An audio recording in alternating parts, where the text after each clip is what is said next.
Welcome to the Institute for the Study of the Ancient World and to our exhibition, The Lost World of Old Europe. I'm Roger Bagnall, the director of the Institute, and I could not have imagined 2.5 years ago when we opened our doors that New York University would be playing host to an exhibition like this. When I was first interviewed to be director, I asked how far back in time the Institute's scope would be. Would it go as far as the Neolithic? And people said, oh no, we're all about the historic periods. Well, 2.5 years later, we are in the Neolithic. We have moved back 5,000 years from what we thought was our core, and we have embraced a world that I, for one, didn't know existed when I was educated many years ago. Nobody ever talked about the fact that there was a great civilization in Europe well before the pyramids, before the ziggurats, before the Mycenaeans, before Periclean Athens, before all of that. There was an extraordinary civilization in the Danube River basin. And that's what we have been able for the first time to bring to the United States and welcome you to. Okay, I'm David Anthony. I'm a professor of anthropology at Hartwick College, where I teach in the anthropology department. I'm guest curator for this exhibit, which is The Lost World of Old Europe, at the Institute for the Study of the Ancient World. And we are in Gallery 2, looking at an exhibit of pottery from the Cucutaen culture.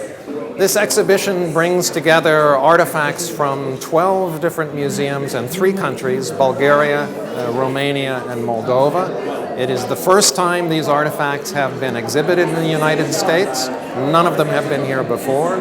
They are artifacts from the first civilization of Europe. They date between the oldest objects in here are actually from about 6,000 BC. But most of the objects date between 5,000 and 4,000 BC. They represent a cycle of cultures that existed in southeastern Europe, centered in what is today Bulgaria and Romania.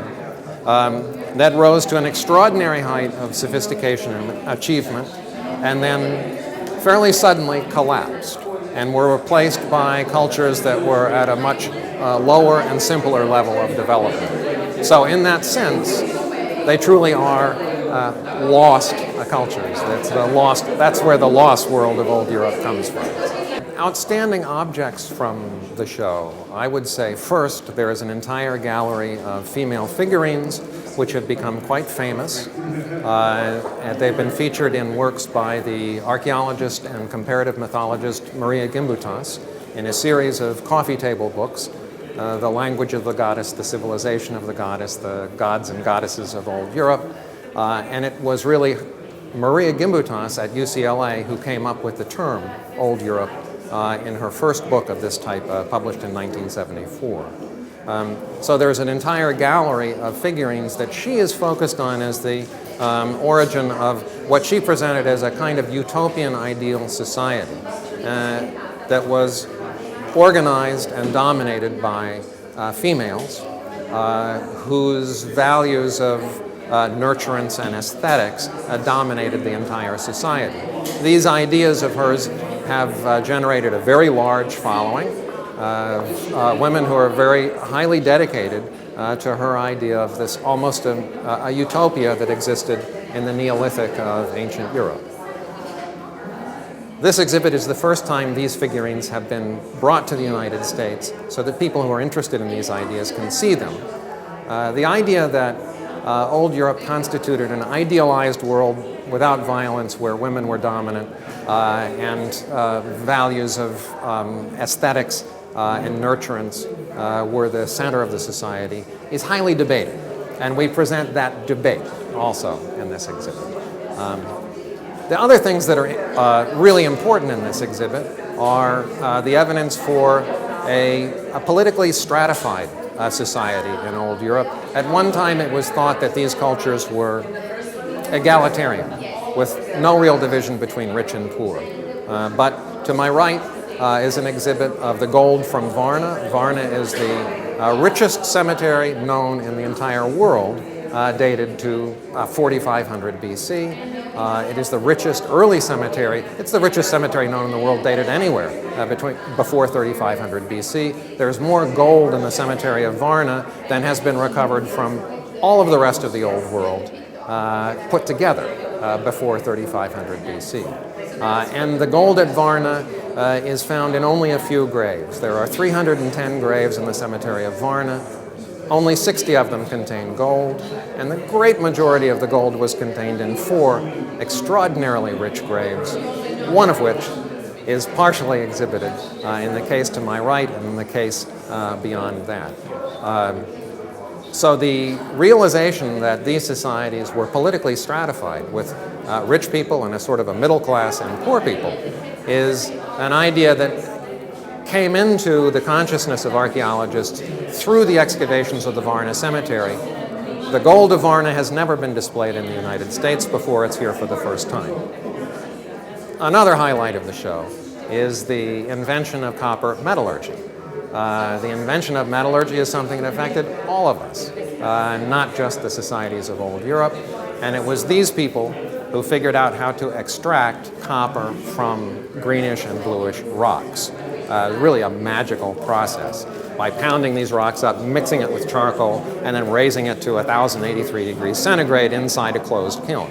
Once you did that, what you had put in as rock and charcoal came out as pure copper. A magical process that allowed the people of these societies to produce unlimited quantities of copper. Immediately, massive, large-scale mining began. Some of these mines are 90 feet deep, carved with antler picks down into limestone and dolomite rock to extract the copper ore. The copper that was extracted from the ore was then given to specialized craftsmen who melted it, used the molten copper to pour into molds. You can see cast-made objects. Some of the earliest objects made of molten copper poured into casts in the world are on display in this gallery. For a favorite piece, one of the favorite pieces is The Thinker in Gallery 1, which is one of the most famous pieces of prehistoric European art. It's on the cover of art books. It's been included in art books all over the world. It's probably the most famous piece in this exhibit.